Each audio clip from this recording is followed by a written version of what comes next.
The head of the United Nations Refugee Agency has called for an intervention or urgent intervention to end the prolonged term conflict in the Democratic Republic of Congo, which has resulted in the death of millions of people and many more displaced. Intense fighting has continued in eastern DRC after a ceasefire deal brokered by the East African Community leaders collapsed, with the rebels accusing the government of marginalization and disregarding the signed protocols. And despite the president's promise to overcome the crisis, some concerned citizens have expressed dismay about the unfolding situation. Here's more details of that in this report. A humanitarian crisis with no end in sight. Thousands of displaced people in the east of the Democratic Republic of Congo living in crowded camps with poor sanitation facilities.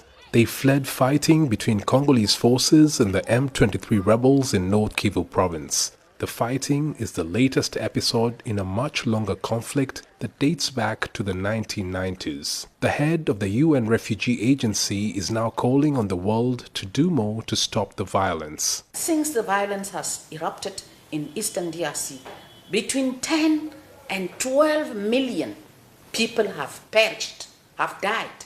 So how many millions do we want to see dying before we believe that this should come to an end? I am calling for the end of this right away, for the sake of humanity.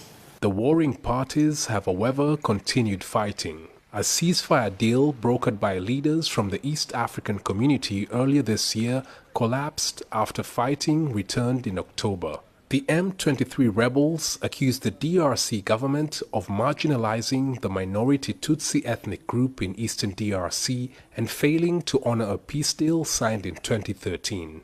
The violence has displaced more than 1 million people who will not be able to vote in the elections scheduled for December 20th. Some opposition activists have blamed the DRC president for the escalation. Les gens ne peuvent pas tirer.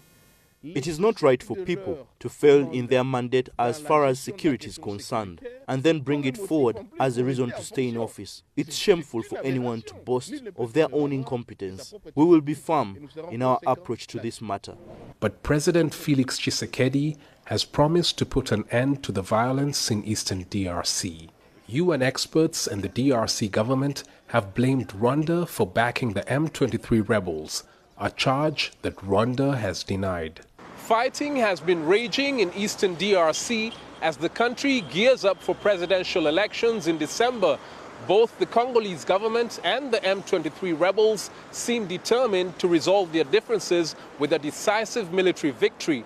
But that has caused a lot of suffering to the civilian population displaced by the fighting.